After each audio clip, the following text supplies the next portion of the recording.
Ďakujem veľmi pekne, pani predsedajúca, pán komisár. Finančná kríza ukázala, že dôvera spotrebiteľov vo finančný systém sa môže rýchlo narušiť. Platí to najmä v prípade, že nie sú dostupné adekvátne postupy náhrady škody, ak spotrebitelia utrpeli straty v dôsledku zlyhania finančných inštitúcií.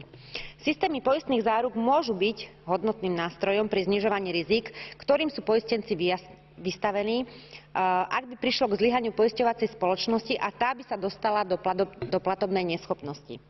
Často sa však tieto systémy poistných záruk odlišujú v otázke krytia. Z toho potom vyplývajú rôzne stupne ochrany poistencov v jednotlivých členských štátoch. Výrazné rozdiely sú aj v iných aspektoch ovplyvňujúcich rozsah poskytovanej ochrany a tiež v prevádzkových postupoch a spôsoboch financovania. Na udržanie dôvery spotrebiteľa v poisťovací priemysel ale aj v jednotný trh s finančnými službami by podľa môjho názoru mala byť zabezpečená jednotná úroveň ochrany spotrebiteľa.